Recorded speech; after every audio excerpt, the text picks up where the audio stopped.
Quando Jesus soube que os fariseus tinham ouvido dizer que ele fazia e batizava mais discípulos do que João, se bem que Jesus mesmo não batizava, e sim os seus discípulos, deixou a Judéia, retirando-se outra vez para a Galiléia. E era-lhe necessário passar pela região da Samaria.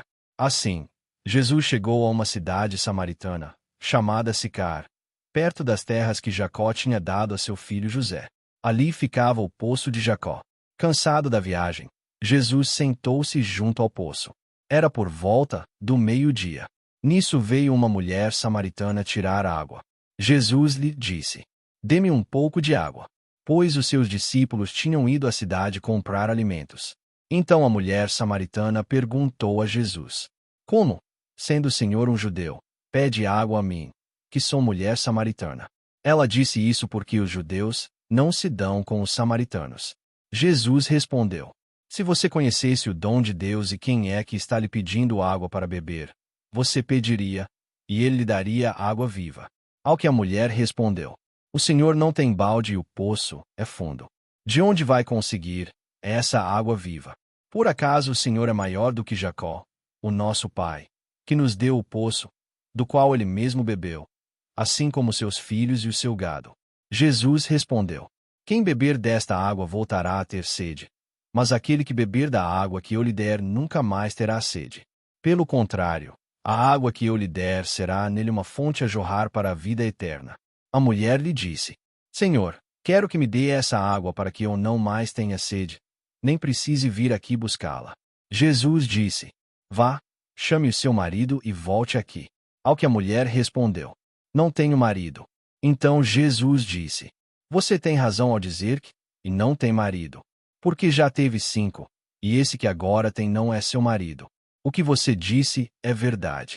A mulher então lhe disse: "Agora eu sei que o Senhor é um profeta.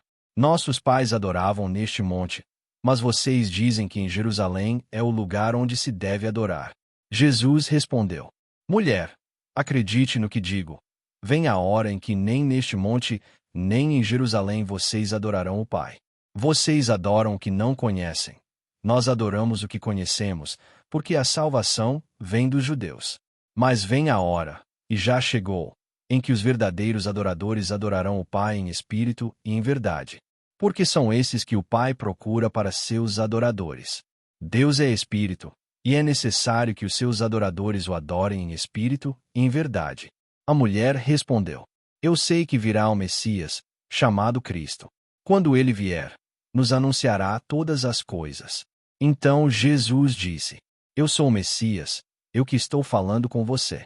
Naquele momento, chegaram os discípulos de Jesus e se admiraram ao vê-lo falando com uma mulher. Mas nenhum deles perguntou: "O que você está querendo?" ou "Por que o Senhor está falando com ela?" Quanto à mulher, deixou o seu cântaro, foi à cidade e disse ao povo: "Venham comigo e vejam um homem que me disse tudo o que eu já fiz. Não seria ele, por acaso, o Cristo?" Então saíram da cidade e foram até onde Jesus estava.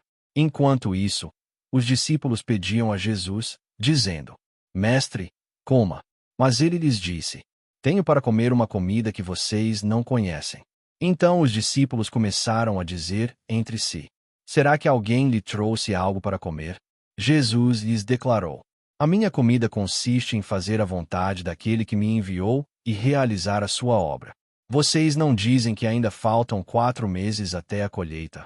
Eu, porém, lhes digo: levantem os olhos e vejam os campos, pois estão maduros para a colheita. Quem colhe recebe desde já a recompensa e ajunta o seu fruto para a vida eterna, para que se alegrem ao mesmo tempo que semeia e o que colhe. Pois, no caso, é verdadeiro o ditado: um é o que semeia, outro é o que colhe. Eu os enviei a colher o que vocês não semearam, outros trabalharam, e vocês aproveitaram o trabalho deles." Muitos samaritanos daquela cidade creram em Jesus, por causa do testemunho da mulher, que tinha dito: "Ele me disse tudo o que eu já fiz." Quando, pois, os samaritanos foram até Jesus, pediram-lhe que permanecesse com eles, e Jesus ficou ali 2 dias. Muitos outros creram nele, por causa da palavra de Jesus. E diziam à mulher: "Agora não é mais por causa do que você falou que nós cremos, mas porque nós mesmos ouvimos, e sabemos que este é verdadeiramente o Salvador do mundo. Passados 2 dias, Jesus saiu dali e foi para a Galiléia. Porque o próprio Jesus testemunhou que um profeta não tem honra na sua própria terra. Assim, quando chegou a Galiléia, os galileus o receberam, porque viram todas as coisas que Jesus tinha feito em Jerusalém, por ocasião da festa, a qual eles também tinham comparecido. Jesus foi outra vez a Caná da Galiléia, onde tinha transformado água em vinho. E havia ali um oficial do rei, cujo filho estava doente em Cafarnaum. Quando ouviu dizer que Jesus tinha vindo da Judéia para a Galiléia, foi até ele e pediu-lhe que fosse curar o seu filho, que estava morrendo. Então Jesus lhe disse: Se vocês não virem sinais e prodígios, de modo nenhum crerão. O oficial pediu, mais uma vez: Senhor, venha, antes que o meu filho morra. Jesus respondeu: Vá, o seu filho vai viver. O homem creu na palavra de Jesus e partiu. Quando já estava a caminho, os seus servos vieram ao encontro dele, anunciando-lhe que o seu filho estava vivo. Então perguntou a que horas o seu filho havia se sentido melhor. Informaram: Ontem, a 1 hora da tarde, a febre o deixou. Com isso, o pai reconheceu que aquela era precisamente a hora em que Jesus tinha dito a ele: O seu filho vai viver. E ele e toda a sua casa creram. Este foi o segundo sinal que Jesus fez, depois de ir da Judéia para a Galiléia.